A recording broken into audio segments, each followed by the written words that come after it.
காலநிலை மாற்றம் என்பது இனி தொலைதூர ஆய்வுக்கூடங்களில் பேசப்படும் விஞ்ஞான சொல் அல்ல. அது இன்று ஒரு ஏழை தாயின் அடுப்பங்கரையில் என்ன சமைக்கப்படும் என்பதை தீர்மானிக்கும் அரசியலாக மாறியுள்ளது.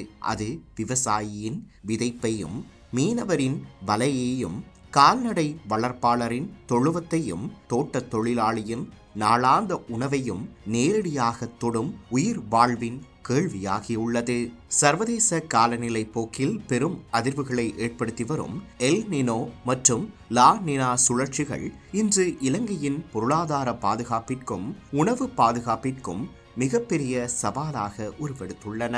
ஜனாதிபதியின் மேலதிக செயலாளர் கபில ஜானக பண்டார அவர்கள் வழங்கிய விளக்கங்களின்படி இந்த காலநிலை மாற்றங்களின் தாக்கம் நாட்டின் விவசாய, உணவு உற்பத்தி, கால்நடை, மீன்பிடி மற்றும் பெருந்தோட்ட துறைகளில் தீவிர விளைவுகளை ஏற்படுத்தக்கூடியதாகும். குறிப்பாக 2026 ஆண்டின் பெரும்போக பருவம் ஆரம்பமாகும் காலப்பகுதியில் எல்னினோவின் தாக்கம் அதிகரிக்கக்கூடும் என வானிலை அவதானிப்பு திணைக்களம் எச்சரித்துள்ளது.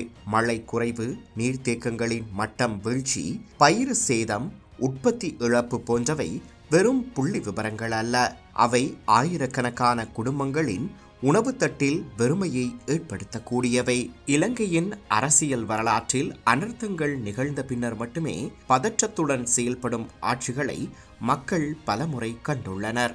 ஆனால் தற்போதைய தேசிய மக்கள் சக்தி அரசாங்கம் தரவுகள், விஞ்ஞான ஆய்வுகள் மற்றும் முன்கூட்டிய காலநிலை எதிர்வு கூறல்களின் அடிப்படையில் செயல்படும் புதிய நிர்வாக அணுகுமுறையை முன்னிறுத்தி வருகிறது.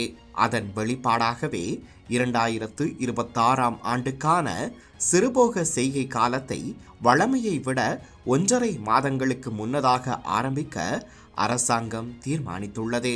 வறட்சி தீவிரமடைவதற்கு முன்னரே அறுவடையை பாதுகாக்கும் இந்த முடிவு ஒரு அவசர நடவடிக்கை மட்டுமல்ல, எதிர்காலத்தை வாசிக்கும் அரசியல் பொறுப்புணர்வின் அடையாளமாகும்.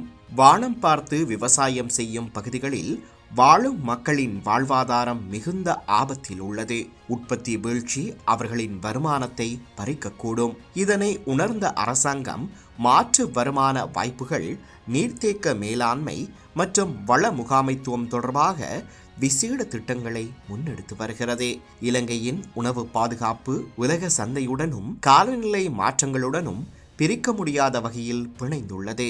நாம் பயன்படுத்துவது பெரிய வெங்காயத்தின் பெரும்பகுதி இந்தியாவிலிருந்தும், பருப்பு ஆஸ்திரேலியாவிலிருந்தும், உருளைக்கிழங்கு பாகிஸ்தானிலிருந்தும் இறக்குமதி செய்யப்படுகின்றன.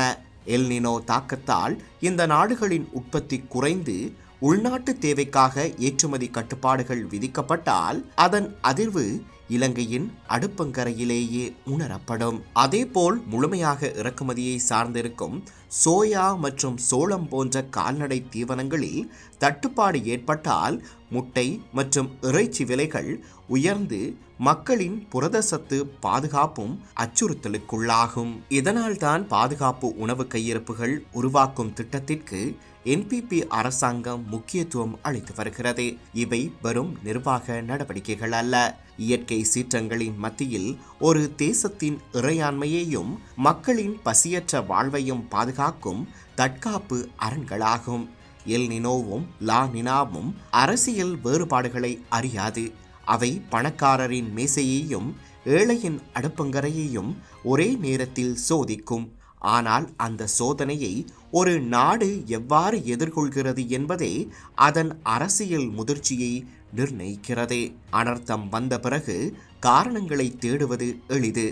ஆனால் அது வரும் முன்னரே தரவுகளை வாசித்து, விவசாய கொள்கைகளை மாற்றி, கையிருப்புகளை உருவாக்கி மக்களின் உணவுரிமையை பாதுகாப்பதுதான் உண்மையான ஆட்சி பொறுப்பு. அதைத்தான் இந்த தருணத்தில் என்பிபி அரசாங்கம் மேற்கொள்ள முயற்சிக்கிறது. காலநிலை மாற்றத்தின் முன் மனிதன் இயலாமையுடன் நிற்கலாம், ஆனால் முன்னெச்சரிக்கையற்ற அரசியல் ஒருபோதும் மன்னிக்கப்படாது.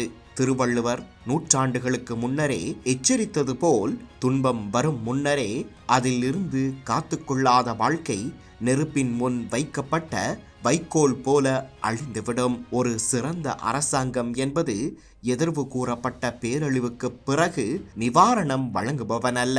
பேரழிவு மக்களின் வாசலை தட்டுவதற்கு முன்பே எதிர்வு கூறப்பட்ட நொடியில் இருந்தே அவர்களை பாதுகாக்கும் அரணாக இருப்பதே ஆகும்.